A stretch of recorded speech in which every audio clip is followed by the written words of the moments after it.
years.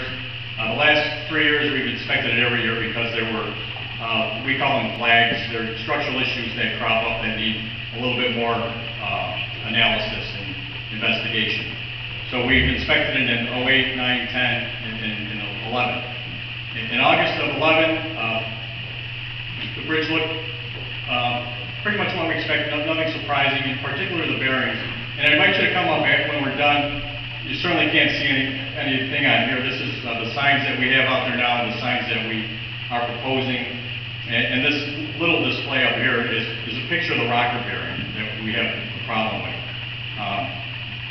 You can't really see it, but it's on the next slide. I'll just have to jump back.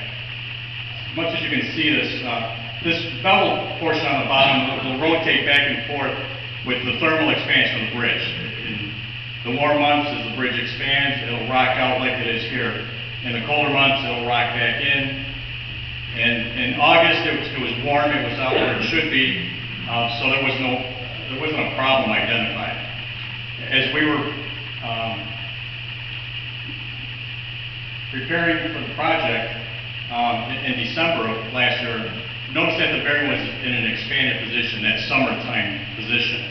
So that certainly raised some concern with our structural folks. We did an initial assessment on what did this mean, and that's why in January we said we really need to close this bridge because we don't really know what the stresses are on the bridge. Because basically, as you can see on things, they're out here, the bridge wants to pull itself in, but it's stuck in that position.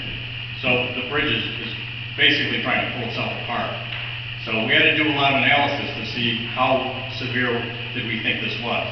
So going back to our timeline, and so we did that analysis, and we started in January, we closed the bridge, we started that analysis immediately.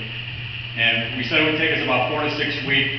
As you could see it in the original photograph of the bridge, it's kind of like an erector set. It's a very complex bridge to analyze. It's not your typical beam bridge, which would have been a piece of cake. We probably could have resolved in a matter of days. It's a very complicated bridge to analyze. So we figure 4 to 6 weeks. You have to build a computer model and do a lot of checking, measuring of the steel. There's, this picture doesn't even do it justice. There's so many little members to this bridge, and you have to model all that in the computer. So we worked hard. We're asked our structures people to work as quickly as they could to expedite that analysis. So we said 4 to 6 weeks. They were done in a little over 3 weeks. So we were pretty happy about that. The downside of that was that we came to the conclusion that we couldn't open the bridge until we addressed the bearing issue. We just weren't comfortable with what was going on with the bridge, with that tension that exists because of that bearing being frozen like that. So what we decided to do is, okay, what do we got to do this? Well, first thing we need to do before we can open the bridge is to relieve that stress in the bridge. So we said, well, we can replace the bearings and that'll take care of it. And we can get this bridge open. We don't have to wait for another contract. We can do this right away. It's certainly way beyond the scope of our own maintenance folks. This is going to be a pretty complex operation, and John Kowalski can get into a little bit of the details on that. But we said we think we can do this, and we have a statewide bridge emergency contract that we use for bridge emergencies. This probably isn't what you would call a typical emergency. It's not a collapsed bridge or anything like that, but we felt there was such strong desire in the community to get this bridge open as soon as we possibly could that we thought that was the quickest avenue that we had available to us to get at this. So the day after we made this decision on January 31st, the next day we sent a letter to the contractor putting them on notice that we were going to invoke that contract, and they were on call. And they were out here actually yesterday, I believe. So that kind of brought us to where we were today, to where we're going ahead with that emergency contractor. We're going to lift the bridge and open the bridge to traffic. With that, I'm going to pass the baton over to John. John's going to give you just a short synopsis of where we are with the contractor. And what you expect. Well, John's making his way over here. I I know there's a lot of frustration because there wasn't any news. We had said it was going to take us 4 to 6 weeks, and there was a lot of frustration because there was no news. And it wasn't because we didn't want to share anything. We just, until that model was built and that analysis was done, we simply didn't have anything further to tell you. So that's one reason why we're here tonight, because we do have things to tell you, and we want to create that dialogue with the community, show you a face, give you some contact information, and let you know that we're here to help. We understand the concerns of the community, and we're going to do whatever we can to get the bridge open and continue on down the road. So with that, thanks, Darrell. With the microphone or without? With. All right. I am John Kowalski. I am the construction engineer for New York State DOT's Buffalo region. I don't analyze bridges, but I make sure that they get built properly, and we work together with the contractor, assuring all the engineering is properly done.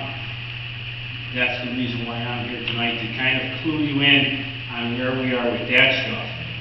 But let me start by saying our goal is, number one goal is to get your bridge back in service. So we fully intend to do it. And along with that, your patience is sincerely appreciated. I'm with the construction folks. I understand everybody goes through a lot of difficulty. It requires a lot of patience on the community's part, business's part, and believe me, for that we are very grateful. And I'm sure there's a lot of concern, as there should be.